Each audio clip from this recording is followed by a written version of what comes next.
మన జాతీయ జైగౌడ్ ఉద్యమం అధ్యక్షులు వట్టికూటి రామారావు గౌడ్ గారు ఒక 2 నిమిషాలు మాట్లాడాలి.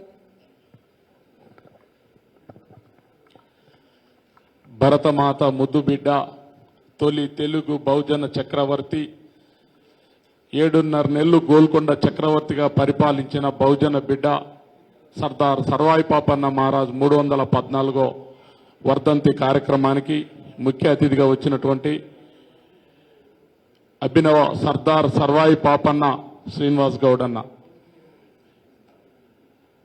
300 ఏళ్ల క్రితమే బహుజన కులాలందరినీ ఏకం చేసుకొని పోరాడాలని పిలుపునిచ్చినటువంటి వీరుడు పాపన్న 21 కోటలు కట్టి 30 సంవత్సరాలు పరిపాలన చేసి 7 నెలలు గోల్కొండ చక్రవర్తిగా నిలబడ్డాడంటే ఎంత పోరాటం చేశాడో ఒకసారి ఆలోచన చేయండి. మరి అటువంటి పరిస్థితి ఉన్న 300 ఏళ్ల క్రితమే పాలకులుగా ఉన్న మనం ఇవాళ పాలితులుగా మిగిలిపోవడానికి కారణాలు ఏంటో కూడా మనం ఆలోచించాలి. ప్రధానంగా ఆ రోజు పాపన్న వెంట సాకలి సర్వన్న, మంగలి మాసన్న, దూదేకుల పీర్ సాహిబు, కొత్వాల్ మీర్ సాహిబు, ఎరకల చిట్టేలు, కుమ్మర గోవిందు, జక్కుల పెరుమాళ్ళు, ఇట్లా అన్ని వర్గాల కులాలను వెంట పెట్టుకొని వారిని సైన్యంగా మార్చుకొని అక్కడ ఉన్నటువంటి కోటల్ని ఎదుర్కొని నిలబడ్డటువంటి వీరుడు పాపన్న మహారాజ్. మరి ఆ మహనీయుడి వారసత్వానికి ప్రతీకలుగా ఉన్నటువంటి మనం ఈరోజు ఏం చేస్తా ఉన్నాం? దోపిడీ కులాలన్నీ ఒక్కటైతున్నాయి, కానీ పోరాటం చేస్తున్న వీరుల కులాలు మాత్రం ఏకం కావడం లేదు. వీరుల కులాలన్నీ అమరవీరుల కులాలుగా మారిపోతా ఉన్నాయి. చూడండి ఒకసారి, మన కులాల్లో ఉన్నంత మంది పోరాట యోధులు దోపిడీ కులాల్లో లేరు, చెప్పడానికి కూడా లేరు. ఏదో పుస్తకం రాసిన ఒక ఆయన ఇంకొక ఆయన తప్ప మనలాగా త్యాగాలు చేసి ప్రాణాలు వదిలిపెట్టి పోరాటం చేసిన వాళ్ళు లేరు. రజాకారుల పోరాటాల్లో కూడా గ్రామాల్లో నుంచి దొరలు జమీందారులను తరిమి కొట్టిన వాళ్ళు ఎవరు? బహుజన కులాలే. మరి అటువంటి బహుజన కులాలు ఈరోజు ఏ పరిస్థితుల్లో మనం ఆలోచన చేయాలి.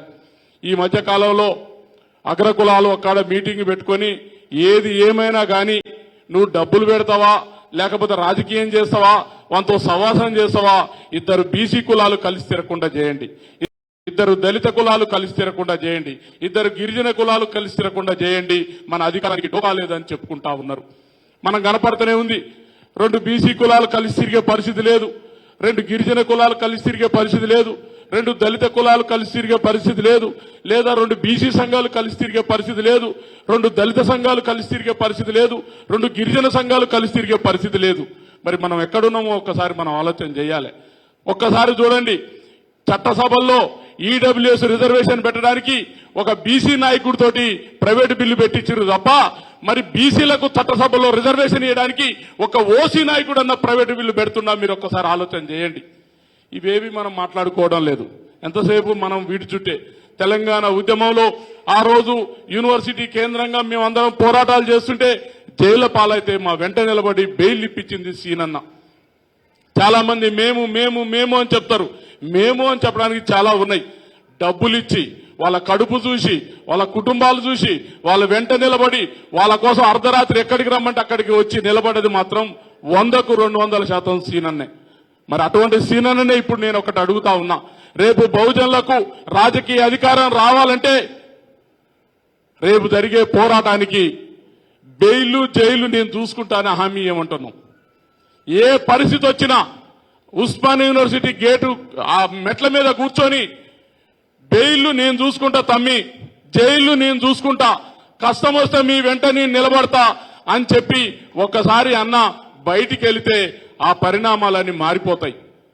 తెలంగాణ ఉద్యమంలో మనం చూసినాం, 50 బస్సులు 50 ఆఫీసులు తగలబడితే తెలంగాణ రాష్ట్రం వచ్చింది. మరి అదే 50 బస్సులు 50 ఆఫీసులు తగలబడితే బీసీల రాజ్యాధికారం రాదా అని నేను అడుగుతా ఉన్నా. మరి అయాల తగలబెట్టింది మనమే, అయాల పోరాటం చేసింది మనమే.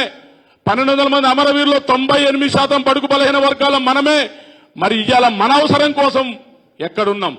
అయ్యా, ఇప్పుడు బడుగు బలహీన వర్గాల్లో వీరులంతా దేశం కోసం ప్రాంతం కోసం చేసిర్రు, ఒక్కడు కూడా వర్గాల కోసం చేసిన వాడు లేడు. అందుకనే మనం నష్టపోతా ఉన్నాం.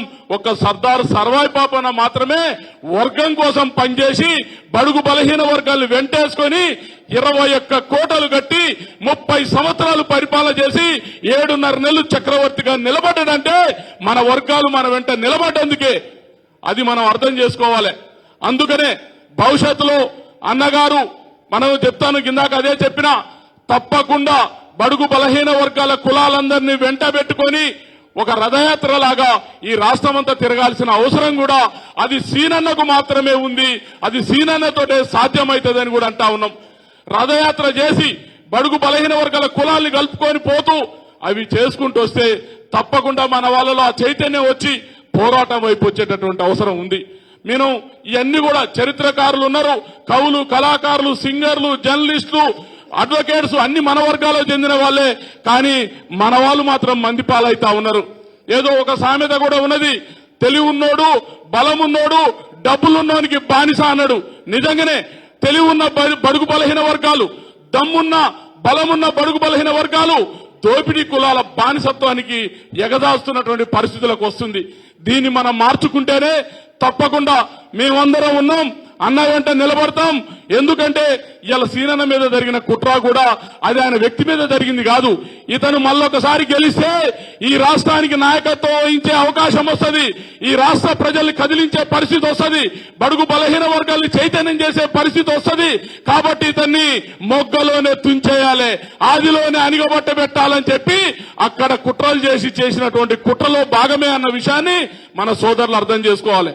ఆ దిశగా మనం ఆలోచన చేస్తే మళ్ళీ ఆయనని మీరు అనగబట్టినా మేము గుండెలకెత్తుకొని భుజాలకెత్తుకొని ఈ రాష్ట్రం అంతా సీనన్నని మేము తిప్పుతామనేటటువంటి విధంగా మనం ముందుకు వస్తే తప్పకుండా చట్టసభల్లో రిజర్వేషనే కాదు, బీసీ ముఖ్యమంత్రి అవుతాడు. బహుజనుల ఆత్మ గౌరవం తలెత్తుకొని నిలబడే విధంగా అది ముందుకు సాగుతుంది. సర్దార్ సర్వాయి పాపన్నకు అది నిజమైనటువంటి నివాళి. ఆ రోజు కోసం మనమందరం ఎదురు చూడాలని, ఆ దిశగా అన్న ప్రయత్నం చేయాలని కోరుకుంటూ నాకు ఈ అవకాశం ఇచ్చినందుకు ధన్యవాదాలు తెలియజేస్తా ఉన్నా. చాలా గొప్ప సందేశాన్ని ఇచ్చారు. ముఖ్యంగా